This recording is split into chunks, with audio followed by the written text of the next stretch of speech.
अमित जी, आपको नेटवर्क 18 को ये इंटरव्यू देने का बहुत बहुत धन्यवाद। मैंने तो वैसे आपको पहले बहुत बार इंटरव्यू किया है, मगर ये इंटरव्यू थोड़ा अलग है। हमारे प्रधानमंत्री, लोकप्रिय प्रधानमंत्री का 75वां जन्मदिन था 2 दिन पहले।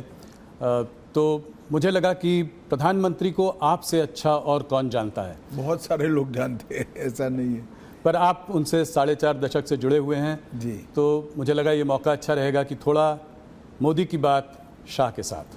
जी, मेरा पहला सवाल स्वाभाविक सा सवाल है, आप सबसे पहले मोदी जी से कब मिले?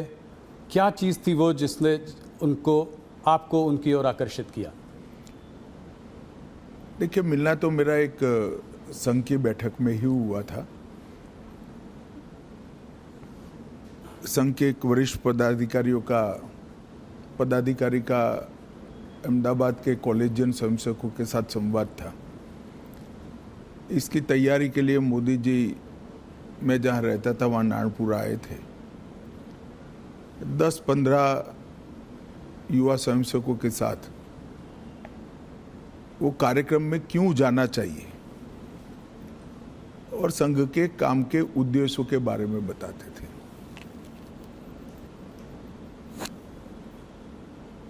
एक बिल्कुल अलग प्रकार से संघ के काम को मैंने उनसे सुना और कार्यक्रम में किस उद्देश्य से जाना चाहिए इसके बारे में भी युवाओं के लिए एक सटीक टिप्स भी थी और एक प्रकार से लंबे समय के लिए मार्गदर्शन भी था। इतने छोटे से एक महानगर के 1200 युवाओं के कार्यक्रम के लिए इतना बारीक प्लानिंग करना, ये बहुत बड़ी बात होती है। मैंने भी नीचे के स्तर पर काफ़ी काम किया है और वो ही बताता था, उस वक्त भी बताता था कि नरेंद्र भाई जो करते हैं वो मन से करते हैं और जो करते हैं वो अल्टीमेट उद्देश्य के साथ जुड़ा हुआ होता है और इसी के कारण बड़े बड़े परिणाम मिलते हैं। कमोबेश मेरे क्षेत्र के ही युवा थे, बहुत सारे युवा प्रभावित भी हुए थे, कार्यक्रम में भी गए थे और उसमें से काफ़ी लोग अलग अलग क्षेत्र में, कोई संघ में ही काम में आगे बढ़ा, कोई विद्यार्थी परिषद में बढ़ा, कुछ लोग भाजपा में बढ़े, अलग अलग काम में काफ़ी आगे भी बढ़े। तो लोक संपर्क और लोक संग्रह, लोगों का संपर्क करना, लोगों को काम के साथ जोड़ना और संपर्क और संग्रह के माध्यम से अल्टीमेट गोल अचीव करना, जो लक्ष्य है उसकी प्राप्ति के लिए रास्ता बनाना, ये उस वक्त हम सब युवाओं के मन पर बहुत गहरी असर छोड़ गया और आगे चलकर इसके कई सारे उदाहरण उनके जीवन से इसी प्रकार के मिलते रहे, जिन्होंने आज दुनिया के सामने जो नरेंद्र मोदी जी है उसको बनाया है। आपने प्लानिंग की बात करी तो 1995 तक भारतीय जनता पार्टी गुजरात में अपनी पूर्ण बहुमत के साथ कभी सरकार नहीं बनाई थी। उसके बाद लगातार आप लोग 7 चुनाव जीतते रहे। इसमें मोदी जी का क्या रोल रहा? इसमें प्लानिंग और उसको आप किस तरीके से देखते? भारतीय जनता पार्टी गुजरात में तीसरे नंबर पर थी। कांग्रेस, संस्था कांग्रेस से बनी जनता पार्टी और फिर भारतीय जनता पार्टी, और तीसरे नंबर पर भी हम 11 एमएलए के साथ थे। तो एक प्रकार से गुजरात में पूर्ण रूप से इतनी मजबूत सरकार बनना और इतने साल तक चलना, ये कल्पना करना भी बड़ा दुष्कर काम था। गुजरात में जब 2-3 साल लगातार अकाल पड़ा, तब पहली बार शहर के छोटे छोटे कार्यकर्ताओं को उन्होंने नेता बनाकर गांवों में न्याय यात्रा लेकर घुमाया। अकाल के लिए जहां राहत काम होते थे, जहां भ्रष्टाचार होता था, कांग्रेस की सरकार थी उस वक्त, उसको उजागर करना, न्याय यात्रा लेकर जाना। हर स्वयंसेवक, हर कार्यकर्ता लोगों के घरों से सुखड़ी, पुराने जूते, चना, ऐसी सूखी चीजें लेकर जाते थे जो अकाल के राहत काम में काम करते थे वो मजदूरों को पुराने जूते देते थे, चना सुखड़ी देते थे। एक प्रकार से उसी को मुद्दा बनाकर हमारे काम का विस्तार कैसे हो सकता है, लोगों का विश्वास पार्टी के प्रति, काम के प्रति बढ़े और पार्टी के कार्यकर्ता के मन में जो सुषुप्त संवेदना पड़ी है लोगों के प्रति, उसको जागरूक कर कर एक राजनीतिक उद्देश्य से आया हुआ कार्यकर्ता लोगों के प्रति संवेदनशील बनकर अपने जीवन को, उद्देश्य को बदल दे। ये दोनों काम वो न्याय यात्रा के माध्यम से हुए। दूसरा, मुझे पूरा देश का मैं दावे के साथ नहीं कह सकता हूं, मगर बाद में मैं अध्यक्ष के नाते पूरे देश का दौरा भी करा तो कई प्रांतों में पुराने कामों की मेरी चर्चा हुई है।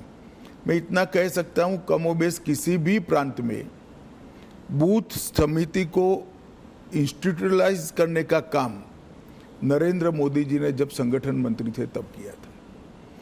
पहली बार भाजपा की सदस्यता को बूथ के हिसाब से रजिस्टर में, उस वक्त कंप्यूटर वगैरह नहीं होते थे, हाथ पेन से रजिस्टर बनाए जाते थे, उसको सूचीबद्ध करना, इसकी सदस्यता का जो शुल्क आता है इसका हिसाब रखना और फिर उसका सत्यापन, ऑडिट भी करना, ये व्यवस्था बनाई गई।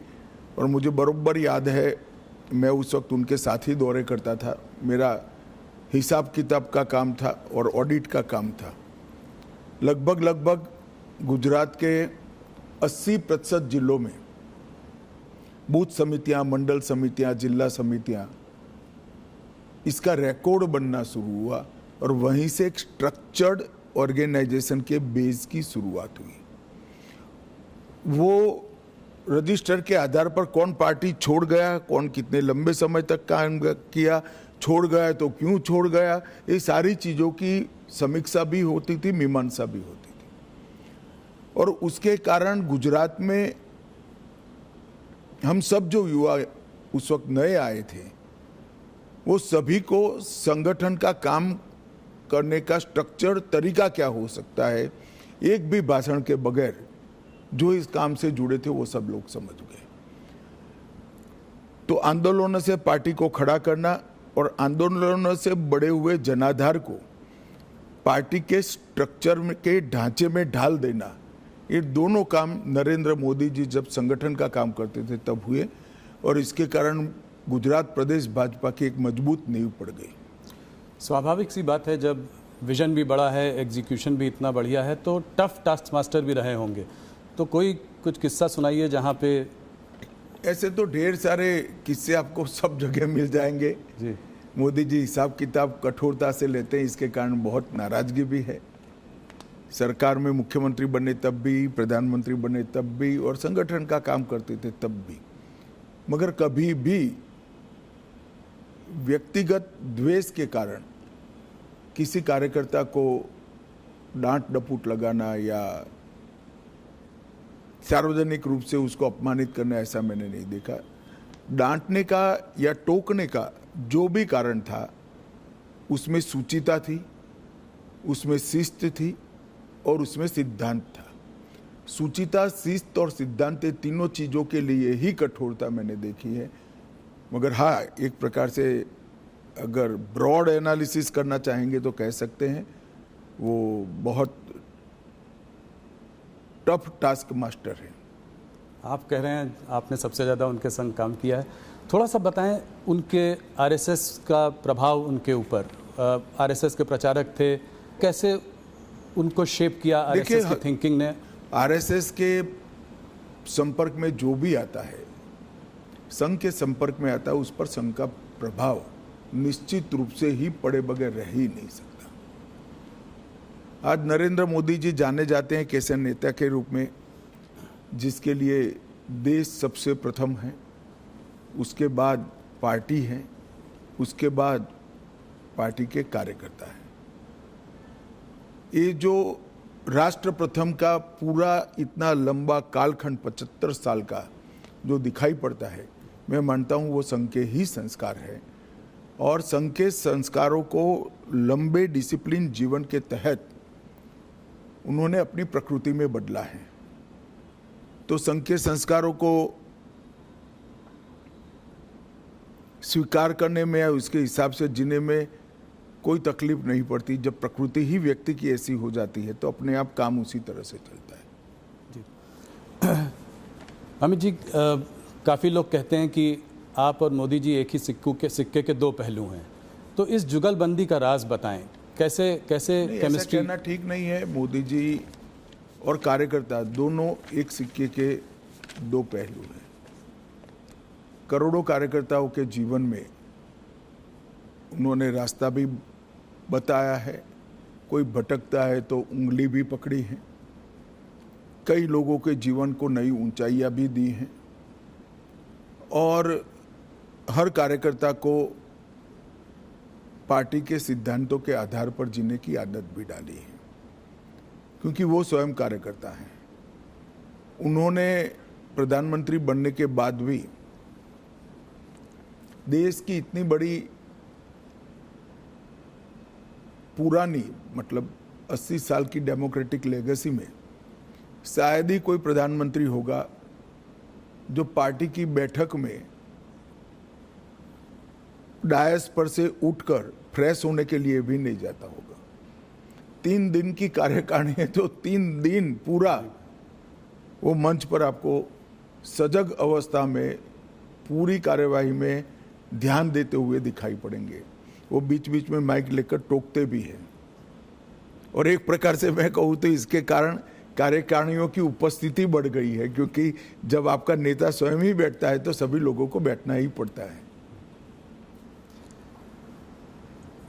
मोदी जी लोगों से एक दिल का रिश्ता बना लेते हैं। मैंने देखा है कि बड़े बड़े ग्लोबल लीडर्स के साथ भी उनका 1-on-1 एक रिश्ता है। वो प्रोटोकॉल के बियॉन्ड जाकर एक रिश्ता बनाने की कोशिश करते हैं, चाहे वो ट्रंप हो, चाहे वो नेतन्याहू हो, पुतिन जी हो। तो और अगर दोस्त कभी रूठ भी जाए तो उसको मना भी लेते हैं। तो ये कैसी क्वालिटी है जो? देखिए, कोई भी नेता जब अपने लक्ष्य के लिए और अपने देश के लिए काम करता है तो प्रोटोकॉल नहीं रहते हैं। लक्ष्य को प्राप्त करने के लिए, देश को ऊपर ले जाने के लिए जो कुछ भी करना पड़ता है वो साहसिकता से वो करता है और इसमें कोई बड़ा साइंस नहीं है।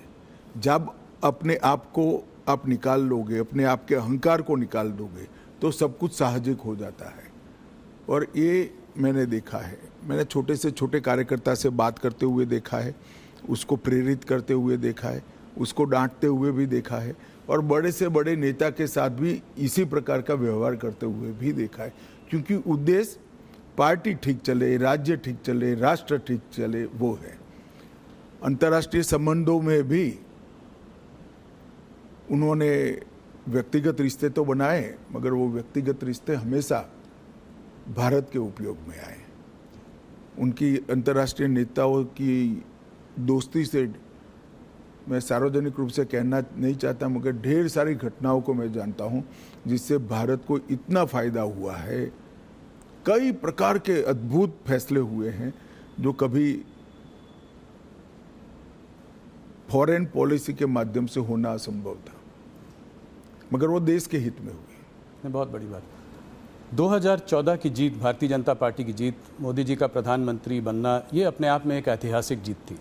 मैं आपके माध्यम से सवाल पूछना चाहता हूँ, आपको उस चुनाव में बहुत बड़ी एक जिम्मेदारी मिली है। आपको उत्तर प्रदेश को डिलीवर करना था भारतीय जनता पार्टी के लिए। उस वक्त कैसे आपने इसको किया और मोदी जी ने कैसे इसका मार्गदर्शन किया? देखिए, पूरे देश भर में कांग्रेस के खिलाफ गुस्सा और नफरत दोनों थी और मोदी जी के एक प्रकार से 12 साल के मुख्यमंत्री काल के कारण गुजरात मॉडल पूरे देश को आकर्षित करता था। जो कमियां कांग्रेस के शासन में दिखाई पड़ती थी, वो कमियों का जवाब मोदी जी की खूबियों में दिखता था।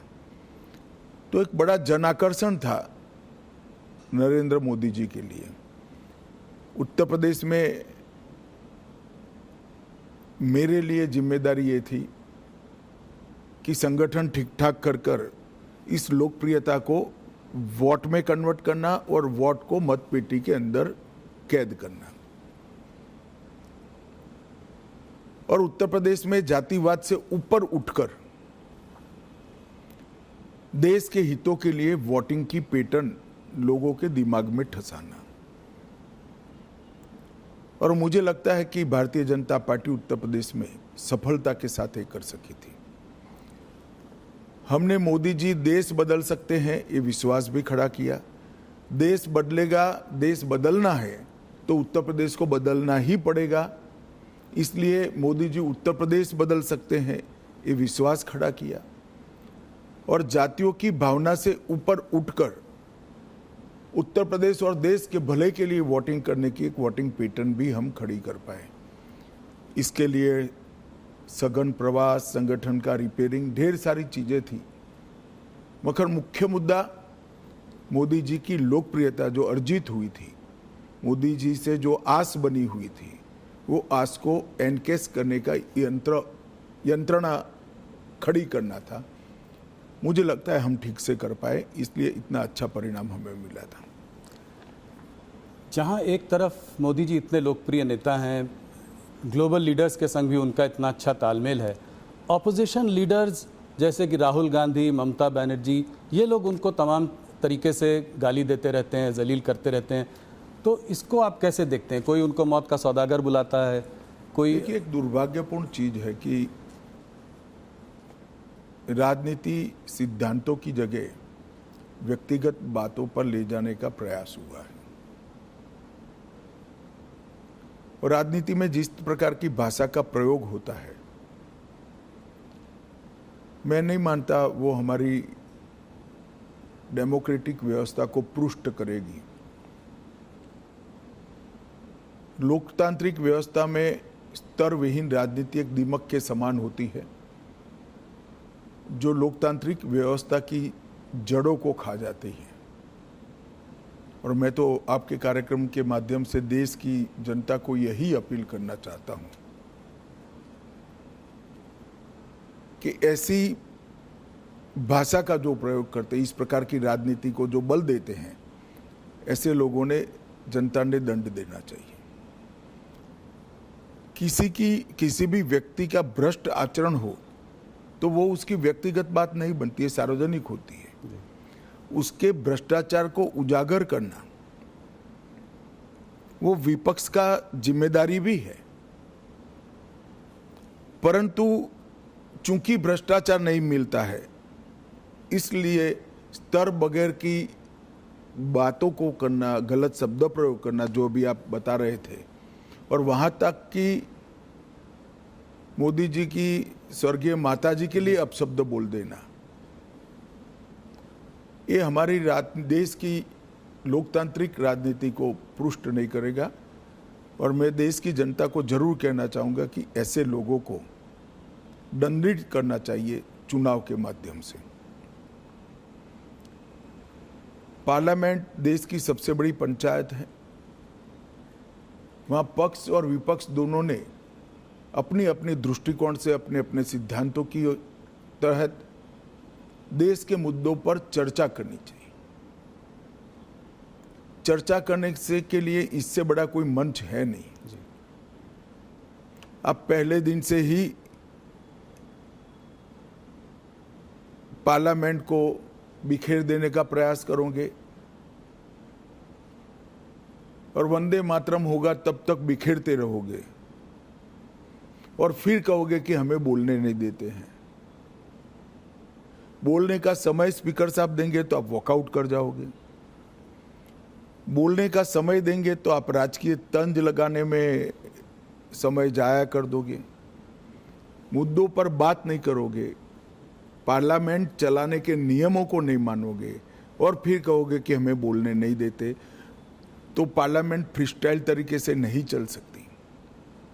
पार्लियामेंट चलाने के नियम बने हैं और उनके परनाना और दादी के समय से बने हुए हैं, राहुल जी के। उस नियमों से ही पार्लियामेंट चल सकती है। और आदर्श सांसद वो ही होता है कि वो जो नियमों के फ्रेमवर्क में अपनी बात को सटीक तरीके से रख पाए। खैर, मेरी ये सब बातों का असर नहीं होने वाला है, मगर मैं देश की जनता को ये कहना चाहता हूँ कि मोदी जी ने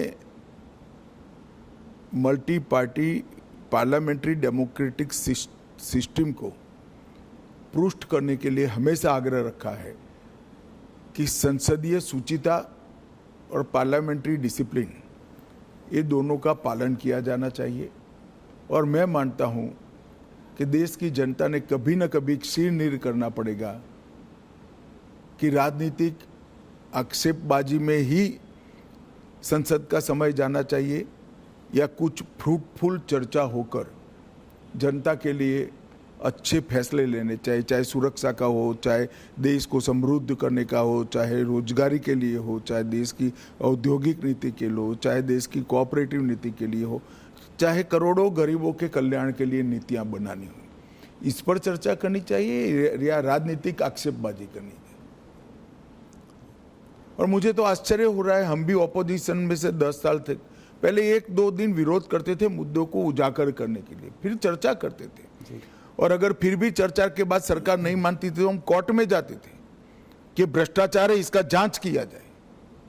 और कोर्ट ने कई जगह हमारी मांग पर जांच अपॉइंट की थी, जिसकी हाय तौबा वो आज भी कर रहे हैं, मगर ये कहीं नहीं जाते।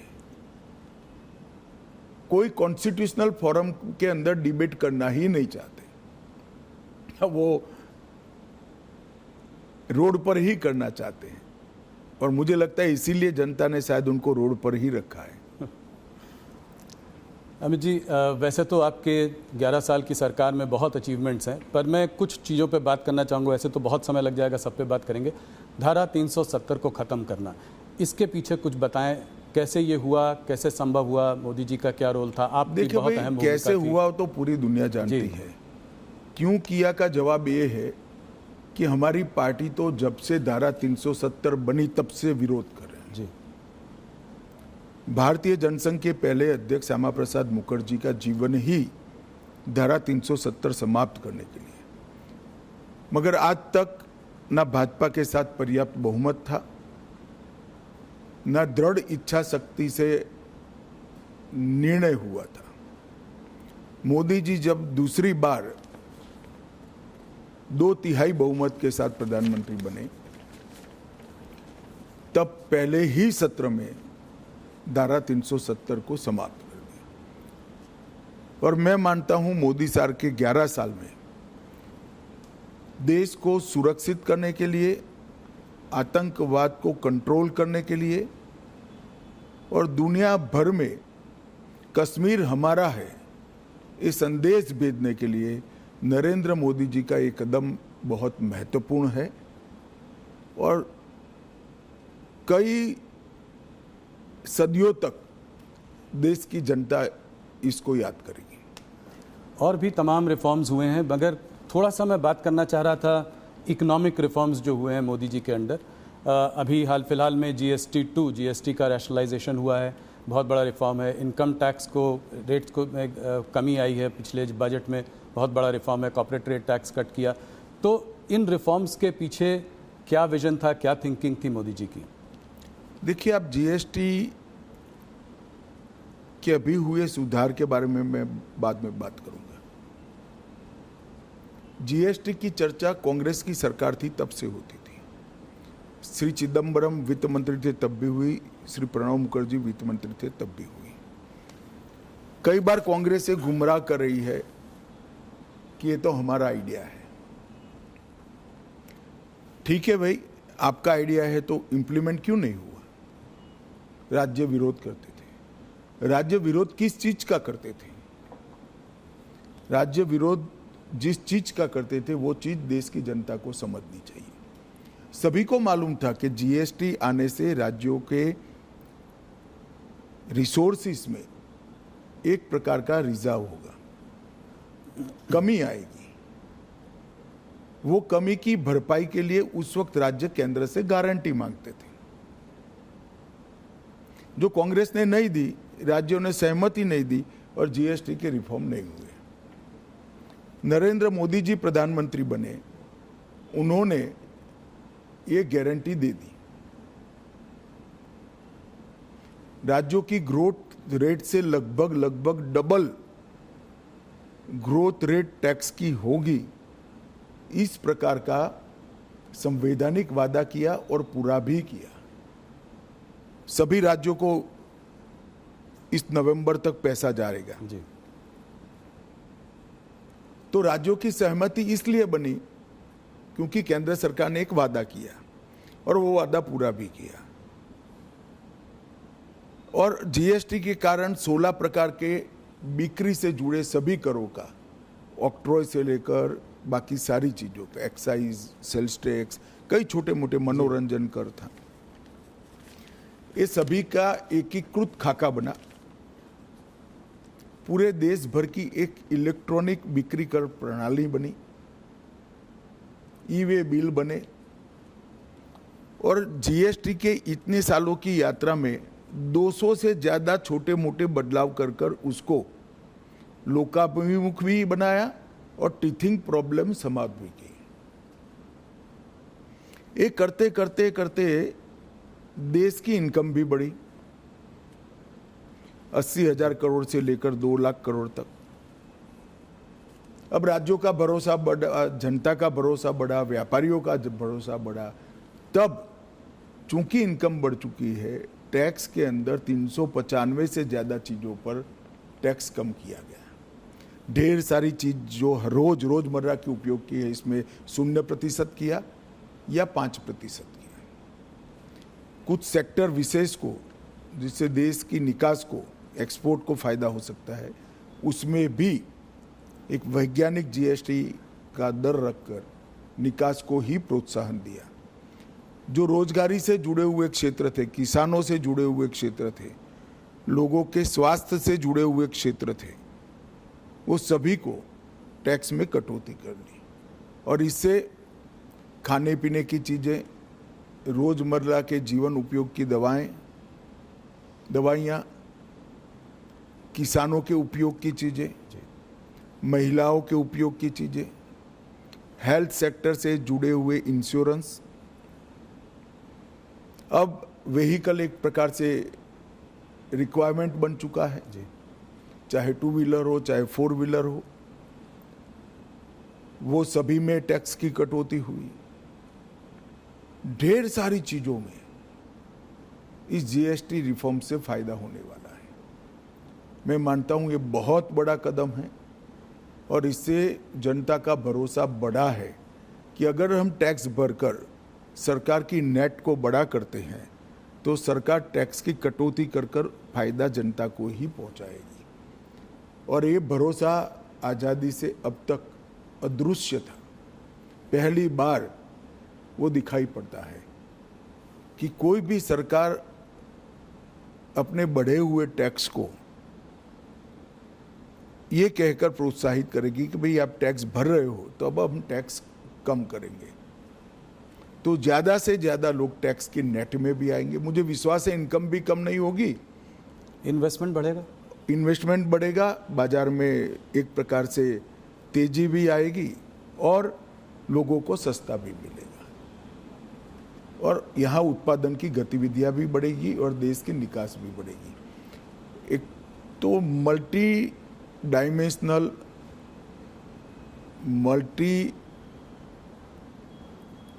मतलब हर सेक्टर को बेनिफिट देने वाला ये सुधार जो किया है, ये अब तक का बहुत बड़ा सुधार माना जाएगा।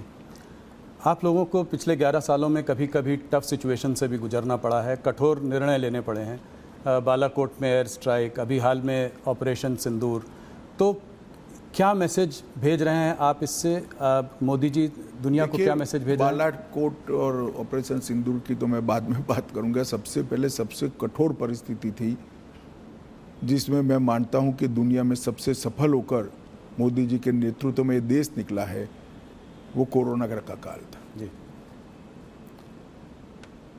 पूरी दुनिया में आज सब लोग स्वीकार करते हैं कि कोरोना का भारत का प्रबंधन सबसे अच्छा था। जी। इसके कारणों का जब एनालिसिस करते हैं तो दिखाई पड़ता है कि कई सारे देशों में कोरोना के खिलाफ सरकारें लड़ती थी। भारत में कोरोना के खिलाफ केंद्र सरकार, राज्य सरकार और जनता तीनों लड़ते थे। और ये मूड बनाने के लिए मोदी जी ने ढेर सारे व्यंग सहे, ढेर सारी अवहेलना सही, ढेर सारे ताने भी सहे। कोई कहता था कि थाली बजाने से कोरोना नहीं जाता, कोई कहता था दिया जलाने से कोरोना नहीं जाता था, कोई कहता था जनता कर्फ्यू कर कर क्या निकाल लोगे। मगर ये सब चीज़ों ने देश के हर व्यक्ति का कोरोना के खिलाफ लड़ने का एक मॉरल बनाया, सामूहिक लड़ाई का मनोबल बनाया। और फिर सबसे पहले वैक्सीन के लिए टीम गठित करना, इसको समय समय पर प्रोत्साहित करना, दुनिया में सबके साथ ही कमोबेश हमारा वैक्सीन बन गया। और सबसे बड़ी बात, टेक्नोलॉजी का उपयोग करके 140 करोड़ लोगों का वैक्सीनेशन करना और इसकी रिसीट पहुंचा देना, ये बहुत बड़ा काम है। और कोरोना के दूसरे हमला जब हुआ तब मुझे मालूम है अचानक ऑक्सीजन की कमी देश में होने लगी। कंजम्पशन से 4 गुना ज़्यादा ऑक्सीजन चाहिए था। दुनिया भर से सिलेंडर, ऑक्सीजन कहाँ से मिल सकता है वहाँ से लाना और लोगों तक पहुँचाना, ये काम अहर्निश हुआ। जनता ने भी देखा, जनता ने भी सराहा, दुनिया भर ने भी सराहा है। इससे ज़्यादा टफ स्थिति हो नहीं सकती थी। कई सारी पार्टियों की सरकार को एक साथ लेकर, पार्लियामेंट से पंचायत तक पूरे तंत्र को एक साथ लेकर, 140 करोड़ की जनता को एक साथ लेकर ये लड़ाई लड़ना, मैं मानता हूँ बहुत बड़ी सिद्धि है नेतृत्व की। और मोदी जी इसके लिए संपूर्ण यश के अधिकारी हैं। जहाँ तक उरी, पुलवामा और पहलगाम हमले का जवाब देने का सवाल था, सर्जिकल एयर स्ट्राइक और ऑपरेशन सिंदूर और उसके बाद में ऑपरेशन महादेव, ये भारतीय जनता पार्टी का कमिटमेंट है कि हमारी सरकारें टेररिज्म के खिलाफ जीरो टॉलरेंस रखती हैं। और मोदी जी के नेतृत्व में ये कोई कोरा नारा नहीं है, पॉलिसी है। और जब जब भी समय आया हम इस पॉलिसी पर कठोरता के साथ काम करते हुए दिखाई पड़े। पहले भी हमले हुए थे, बड़े बड़े हमले हुए हैं। मुंबई पर हमला हुआ, कई सारे हमले हुए, सीरीज ऑफ शहरों में सीरियल बॉम्ब ब्लास्ट हुए, मगर कभी भी जवाब नहीं दिया गया। हमने बड़ा युद्ध कर कर देश के विकास को रोका भी नहीं है, मगर हर बार कठोर जवाब देकर एक संदेश दे दिया है कि भारत की सीमा और भारत की सेना और भारत की जनता के साथ खिलवाड़ नहीं करते, वरना दंड भुगतना पड़ता है। और ऑपरेशन सिंदूर में जिस तरह से उनकी तंजीमों के हेडक्वार्टर उड़ा दिए गए, पाकिस्तान के क्षेत्र में जाकर, पूरी दुनिया आश्चर्यचकित होकर भारत के ऑपरेशन को देखी। और वो नेतृत्व के दृढ़ इच्छा शक्ति के बगैर नहीं हो सकता। अमित जी, आप हिस्ट्री में बहुत रुचि रखते हैं, तो मेरा एक सवाल है कि इस देश में लॉन्गेस्ट सर्विंग प्राइम मिनिस्टर्स को अगर लिया जाए तो नेहरू जी, इंदिरा जी और मोदी जी का नाम है। मोदी जी को आप नेहरू और इंदिरा जी से कैसे कंपेयर करेंगे? देखिए, मोदी जी ने देश की इकोनॉमी की साइज और स्केल दोनों को बदला है। गरीबी हटाओ के पॉलिटिकल नारेज को जमीन में तब्दील किया है, जमीन पर तब्दील किया है। 25 करोड़ लोग इस देश के गरीबी रेखा से बाहर आ जाए, वो बहुत बड़ी बात है। 60 करोड़ लोगों के जीवन में घर देना, शौचालय देना, घर में गैस का सिलेंडर देना, घर में बिजली देना, 5 किलो अनाज प्रति व्यक्ति प्रति माह मुफ्त देना, 5 लाख तक का इलाज करा कर देना, घर में शुद्ध पीने का पानी पहुंचाना। एक 11 साल के अंदर 60 करोड़ लोगों के जीवन स्तर को इस तरह से उठा लेना, इसके जीवन को परिवर्तित करना, जिसकी वो पीढ़ियों से राह देख रहा था, मैं मानता हूँ ये बहुत बड़ा उपलब्धि है। देश की सेनाओं को आधुनिक करना, देश को सुरक्षित बनाना, मेक इन इंडिया का स्वप्न साकार करना और देश के अर्थतंत्र को 11वें नंबर से 4थे नंबर पर पहुंचा देना और 2047 में महान भारत की रचना का संकल्प सिर्फ नेतृत्व का नहीं, 140 करोड़ लोगों का विश्वास जगाना कि 2047 में भारत महान होगा, दुनिया में सर्वोच्च स्थान पर होना, ये अपने आप में बहुत बड़े अचीवमेंट है। मूल्यांकन तो इतिहास ही करेगा, मगर मैं मानता हूँ शायद भारत में किसी भी प्रधानमंत्री ने एक दशक के काम में इतनी सारी सिद्धियां प्राप्त नहीं की है। ढेर सारी चीज़ें मेरी बोलने में छूट भी गई होगी हर क्षेत्र के अंदर, चाहे शिक्षा नीति बनाना हो, चाहे विदेश नीति के अंदर रीढ़ की हड्डी इम्प्लांट करनी हो, ये सभी चीज़ों में मोदी जी ने बहुत अच्छे तरीके से देश के हर नागरिक का गौरव बढ़ाया है, इसके सर को ऊंचा किया है। किसी लीडर की आपको याद दिलाते हैं वो कोई बड़े व्यक्तित्व की? ऐसे कंपैरिजन करना ठीक नहीं है, सभी लोग अपने अपने समय में बड़े होते हैं, सभी का अपने काम करने का तरीका होता है, मगर जहाँ तक अचीवमेंट का सवाल है, मोदी जी के समय में सबसे ज़्यादा हुए। अमित जी, आपने मोदी जी पर इतनी सारी बातचीत कही, बहुत बहुत धन्यवाद। आप हमसे आज जुड़े इसके लिए बहुत नमस्कार जी।